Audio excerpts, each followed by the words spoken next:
Hello दोस्तों, कैसे हो सारे के सारे। आज हम लोग आपके सामने एक फलन के प्रकार जो कि हमारे प्रश्नावली 1.2 के प्रश्नों के लिए बहुत ही ज्यादा इम्पोर्टेंट है। इसके बारे में हम लोग आपको इसके बारे में आज हम आप लोगों को बताएंगे, जिसमें हम लोग फलन के प्रकार पढ़ने वाले हैं। इसमें कौन कौन से फलन के प्रकार होने वाले हैं। एक एक फलन, अनेक फलन, आच्छादक फलन, अनाच्छादक फलन, द्वितीयक फलन, स्थिर फलन, मॉड्यूल फलन और चिन्ह फलन करके और भी कुछ फलन है, जो भी आज हम इस वीडियो में डिस्कस करेंगे। आइए बिना किसी देरी के शुरू करते हैं अपने इस वीडियो को। फलनों का वर्गीकरण एवं गुणधर्म इस वीडियो में जो हम पढ़ेंगे। हाँ, एकक फलन, एक एक फलन, एक एक फलन। यदि पारस पारस बोले तो परास बोले तो प्रांत, परास बोले तो प्रांत की प्रत्येक भिन्न अवयव, परास के प्रत्येक भिन्न अवयव के लिए सहपारस, सहपारस बोले तो परिसर, सहपारस को हम परिसर, सह परास, सहपरास, परिसर व परास, प्रांत, प्रांत। परिसर में भी भिन्न भिन्न प्रतिबिंब प्रांत हो तो ऐसे फलनों को हम एक एक फलन कहते हैं। इससे पहले थोड़ा फलन को डिस्कशन करने में ज्यादा सही रहेगा, क्योंकि आप में से बहुत सारे बच्चों को फलन नहीं आता होगा। फलन, फलन किसे कहते हैं? फलन किसे कहते हैं? फलन, फलन तो संबंध में किसी एक प्रकार के विशेष संबंधों को फलन कहते हैं। विशेष संबंधों को फलन कहते हैं। इसे रहने दो, एग्जाम्पल समझ लेते हैं। अगर एक संबंध है जो कि r इक्वल 2,1, 3,2, 4,3 है, ऐसे फलन उन्हें कहते हैं जिसमें कि हमारे जो प्रांत होते हैं, प्रांत वो एक ही हो, मतलब कि एक प्रांत का संबंध दो परिसरों से ना हो। जैसे अरे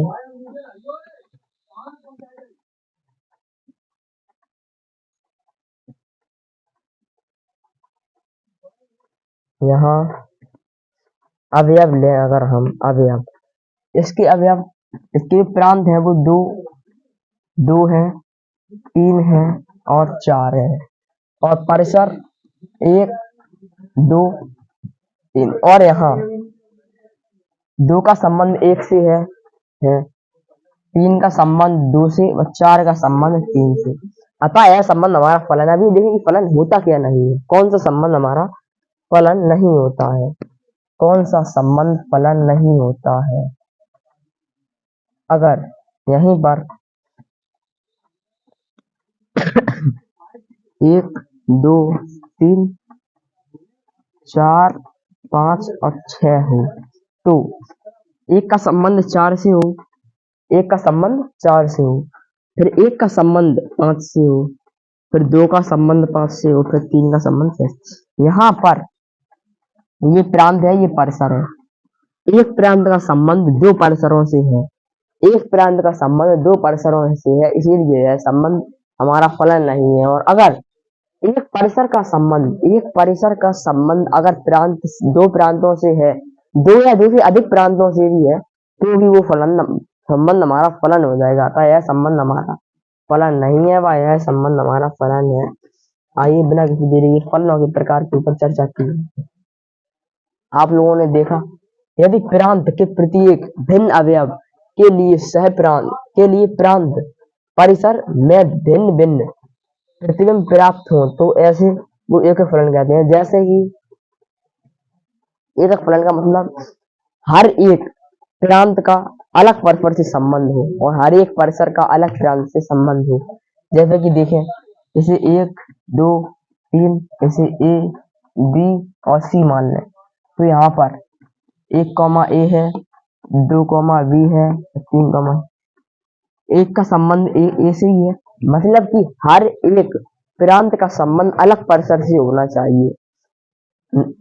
नेक्स्ट नेक्स्ट है हमारा अनेक एक फलन। अनेक व एक फलन यदि यदि परास में दो या दो से अधिक भिन्न भिन्न अवयवों का प्रतिबिंब सहपारस मतलब कि परिसर में एक ही अवयव हो तो उसे अनेक एक फलन कहते हैं। उसे अनेक एक फलन कहते हैं। अगर अगर प्रांत के दो अवयवों का संबंध परिसर के एकल अवयव से ही हो या फिर परिसर के एकल अवयव का संबंध प्रांत के दो अवयवों से हो तो उस संबंध को हम अनेक एक फलन कहते हैं। मतलब कि परिसर का संबंध पारस के दो से अधिक अवयवों से हो तो वो संबंध अनेक फलन कहलाएगा। अनेक एक फलन। आच्छादक फलन यदि यदि परिसर का एक प्रत्येक अवयव प्रांत के किसी न किसी अवयव का प्रतिबिंब हो। यदि परिसर जो प्रांत जो होता है, प्रांत का हर एक अवयव परिसर के एक न एक अवयव से संबंधित हो तो हाँ, परिसर का हर एक अवयव प्रांत के एक न एक अवयव से अवश्य संबंधित हो। देखें, इसका परिसर का इन दो से है संबंध, इससे और इससे प्रांत के दो अवयवों से है। इसका भी प्रांत के दो अवयवों से है, इसका भी प्रांत के दो अवयवों से संबंध है। देखिए, तो इसमें ऐसा कोई भी अवयव नहीं है, परिसर में ऐसा कोई भी अवयव नहीं है जिसका संबंध किसी न किसी से ना हो, अतः यह संबंध हमारा आच्छादक फलन है। आच्छादक फलन का मतलब जो होता है वो परिसर का एक भी अवयव खाली नहीं रहना चाहिए। परिसर के हर अवयव का संबंध प्रांत के एक न एक अवयव से अवश्य होना चाहिए। नेक्स्ट, अनाच्छादक फलन यदि सहपारस के कुछ अवयव किसी भी पारस के अवयव के प्रतिबिंब न हो तो वह आच्छादक फलन कहता है।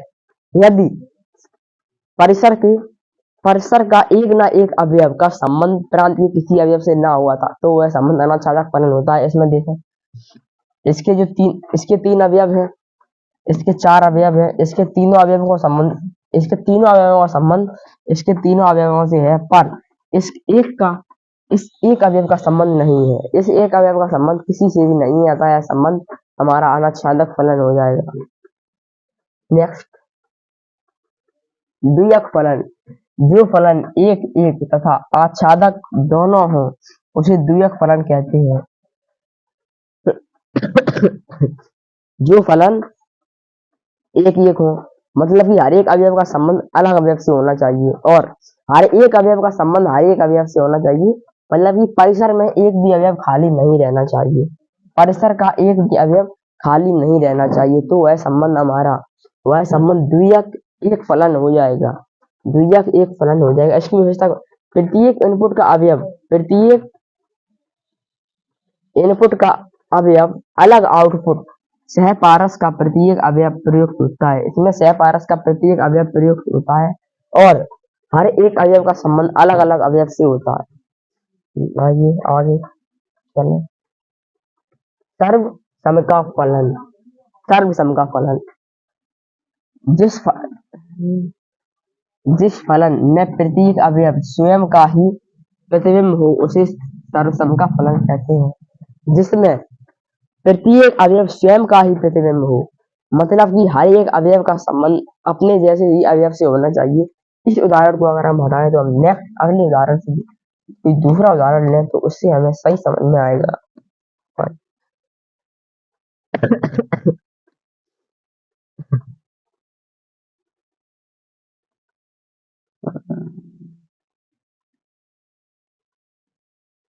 आगे कोई और अच्छा सा उदाहरण ले।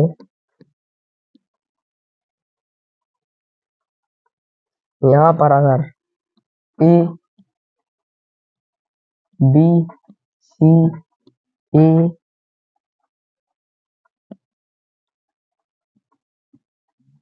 बी और सी, ए का संबंध ए से, बी का संबंध बी से व सी का संबंध अगर सी से हो तो ए कॉमा ए, बी कॉमा बी व सी कॉमा सी, अतः हर एक अवयव का संबंध स्वयं स्वयं के ही जैसे अवयव से है, मतलब कि एक तरीके से स्वयं से ही है। अतः यह संबंध हमारा, यह संबंध द्विएक फलन है, मतलब कि द्विएक नहीं, सॉरी, सर्वसम का फलन है, क्योंकि हर एक अवयव का संबंध स्वयं के जैसे अवयव से ही होना चाहिए। यहाँ पर देखो f और x का संबंध, यहाँ पर जो हमारा x है वो है प्रांत और x है परिसर, अतः x का संबंध x से ही है, तो यह संबंध सर्वसम का फलन है, यही होता है इसका उदाहरण। आइए आगे चलो।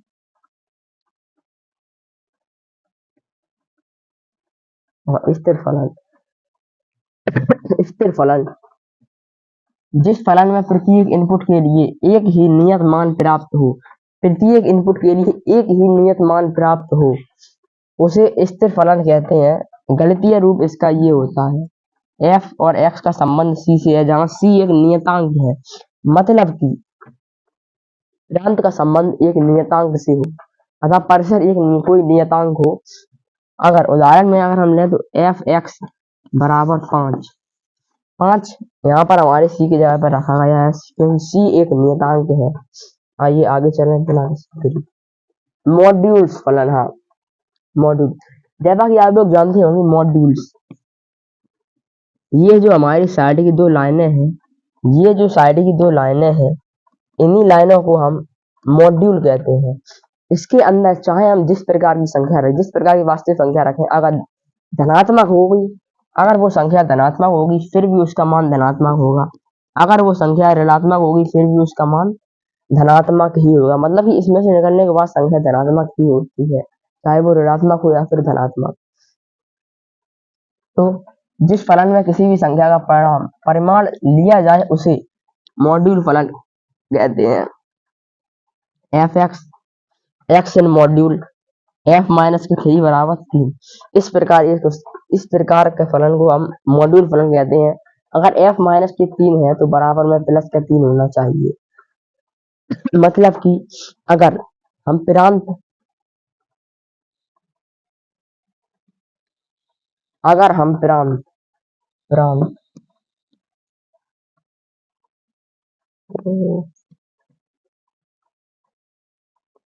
प्रांतों को अगर हम प्रांत और परिसर, प्रांतों को अगर हम -1 -2 -3 लें तो जो हमारे परिसर हैं वो 1 2 3 होना चाहिए। इस प्रकार के फलनों को ही मॉड्यूल फलन कहते हैं। इस प्रकार के फलनों को ही मॉड्यूल फलन कहा जाता है। महत्व पूर्णांक फलन बोले तो किसी वास्तविक संख्या से छोटा अथवा उसके बराबर सबसे बड़ा पूर्णांक देने वाले फलन को महत्व पूर्णांक फलन कहते हैं। किसी वास्तविक संख्या से छोटा अथवा उसके बराबर सबसे बड़ा पूर्णांक देने वाले फलन को ही महत्व पूर्णांक फलन कहते हैं। मतलब कि अगर देखा जाए तो यहाँ पर जो हमें निष्कर्ष मिल रहा है वो है कि किसी भी वास्तविक संख्या, अगर कोई वास्तविक संख्या से छोटा अथवा किसी वास्तविक संख्या से छोटा अथवा उसके बराबर सबसे बड़ा पूर्णांक, किसी वास्तविक संख्या को अगर हम 1 मान लें तो वास्तविक संख्या से छोटा अथवा उसकी बराबर वास्तविक ये है। अगर इसे प्रांत लें तो सबसे बड़ा पूर्णांक देने वाले फलन को महत्व पूर्णांक फलन कहते हैं। या तो इससे छोटा फलन या तो इससे छोटा परिसर दे तो उसे छोटा या बराबर परिसर दे तो उसे ही हम महत्व फलन कहते हैं। थोड़ा छोटा सा एक उदाहरण ले लें, अगर उदाहरण अगर हमारे पार्सर 1 2 3 है तो यहाँ पर 1 1 या फिर नहीं नहीं 1 1 तो नहीं हो सकता, 1 हो 2 हो या फिर, तो यहाँ पर अगर इस जगह पर अगर हम 4 ले यहाँ पर 3 हो जाए, अतः ये या तो इसके बराबर हो या तो इसके छोटा पार्सर हो तो वह फलन महत्वपूर्णांक फलन हो जाता है। बिना किसी देरी के आगे अगले पेज पर बढ़ते हैं। यहाँ पर जो हमें फलन दिया है वो है चिन्ह फलन।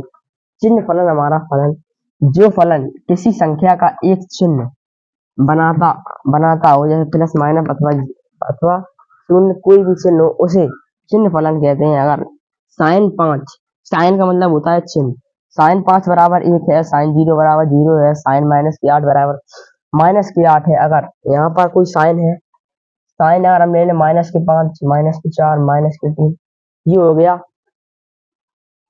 हमारे प्रांत। और फिर उसके बाद अगर हम ले 1 2 माइनस का 1, तो यहाँ पर धनात्मक है, ये भी धनात्मक, अपा यह फलन हमारा चिन्ह फलन हो जाएगा। बिना किसी देरी के आगे बढ़ते हैं। तो अगला परीक्षा की दृष्टि से महत्वपूर्ण बिंदु, अभी तक इस क्लास में जो हमने पढ़ा इसके महत्वपूर्ण बिंदुओं पे चर्चा करेंगे। तो इसके जो महत्वपूर्ण बिंदु है,